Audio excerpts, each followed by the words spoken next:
Welcome to Istifada Historia Channel. Oke guys, selamat menyaksikan.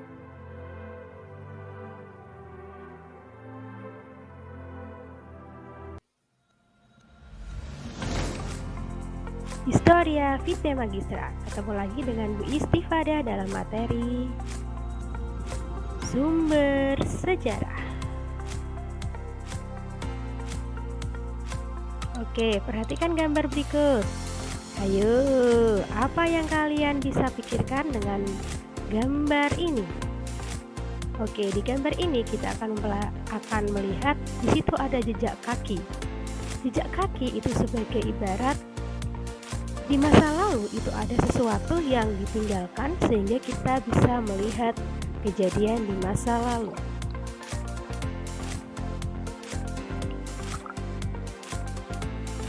Sumber sejarah adalah sesuatu yang memberitahu kita tentang sejarah atau peristiwa di masa lampau. Sumber sejarah juga disebut sebagai data sejarah. Nah, jenis-jenis sumber sejarah itu banyak sekali. Berdasarkan bentuk itu ada 3, yaitu sumber sejarah benda, sumber sejarah tertulis, sumber sejarah lisan. Sedangkan berdasarkan sifatnya itu sumber sejarah primer, sumber sejarah sekunder, dan sumber sejarah tersier. Yuk kita bahas satu-satu. Nah, untuk sumber sejarah benda, itu adalah sumber yang berasal dari peninggalan-peninggalan sejarah berupa benda-benda kebudayaan. Contohnya apa sih? Nah, ada bangunan, senjata, perkakas dari batu, patung, perhiasan, dan candi.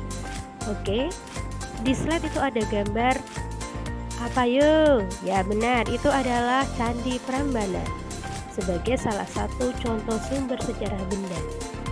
Next, oke.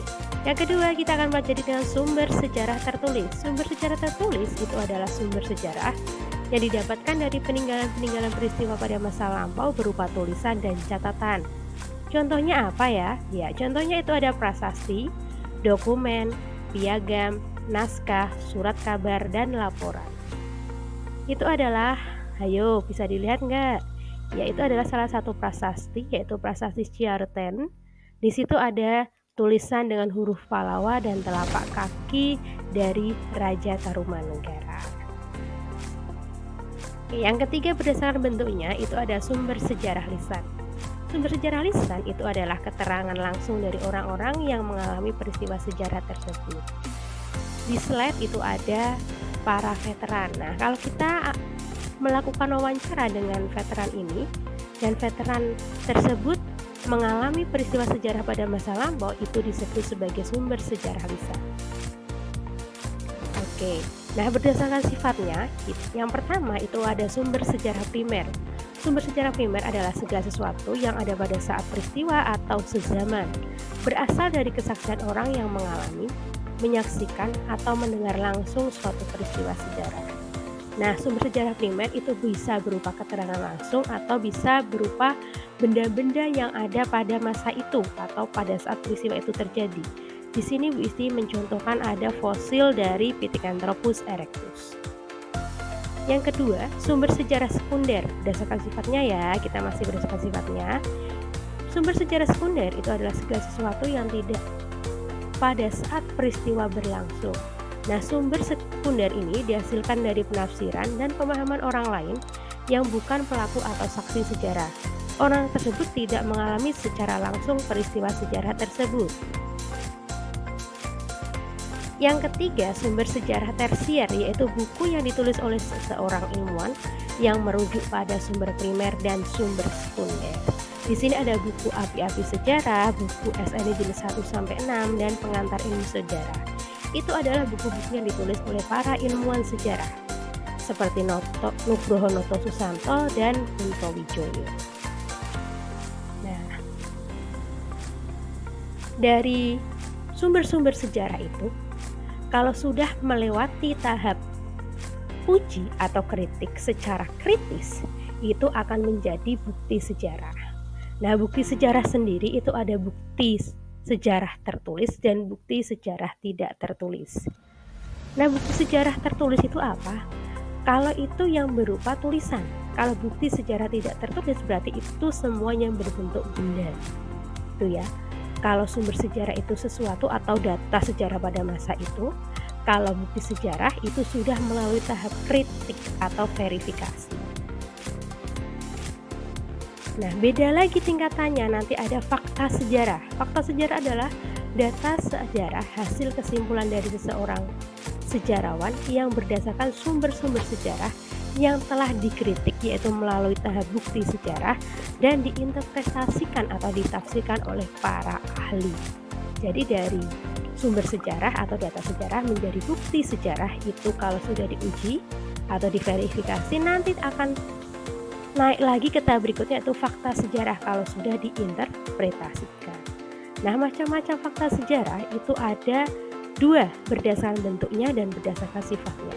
Berdasarkan bentuknya itu ada tiga, ada artefak, fakta mental, fakta sosial, sedangkan berdasarkan sifatnya itu fakta keras dan fakta lunak.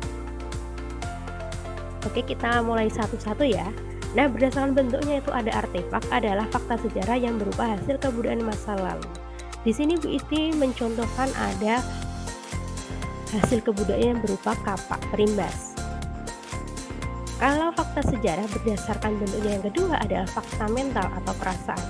Adalah fakta sejarah yang berupa luapan perasaan yang menggambarkan waktu itu. Contohnya rakyat Indonesia menyambut kemerdekaan dengan riang gembira.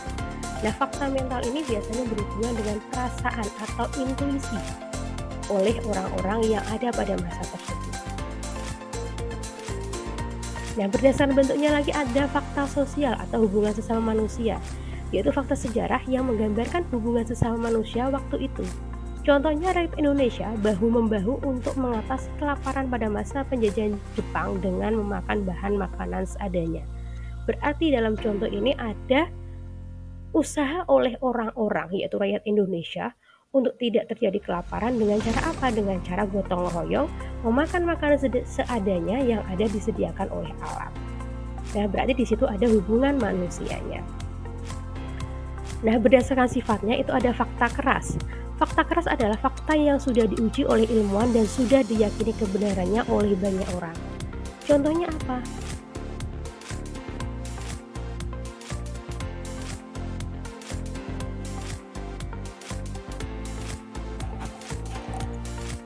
Nah, fakta sejarah berdasarkan sifatnya itu ada fakta keras ya, bisa diulangi lagi.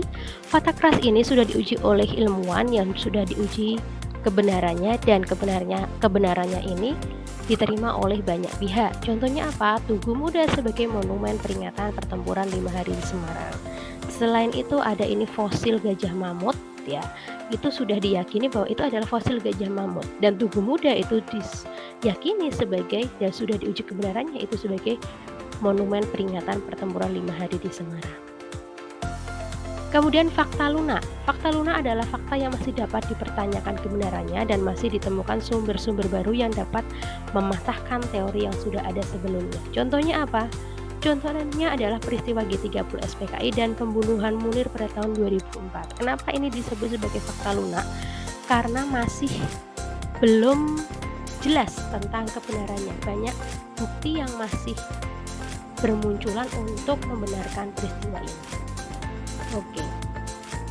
Jadi tadi ya, kalau kita mempelajari suatu peristiwa sejarah itu harus berdasarkan sumber sejarah atau data sejarah. Data sejarah kalau sudah diuji kebenarannya akan menjadi bukti sejarah, dan bukti sejarah kalau sudah ditafsirkan atau diintegrasi akan menjadi fakta sejarah. Jas merah, salam sejarah. Terima kasih, semoga bermanfaat.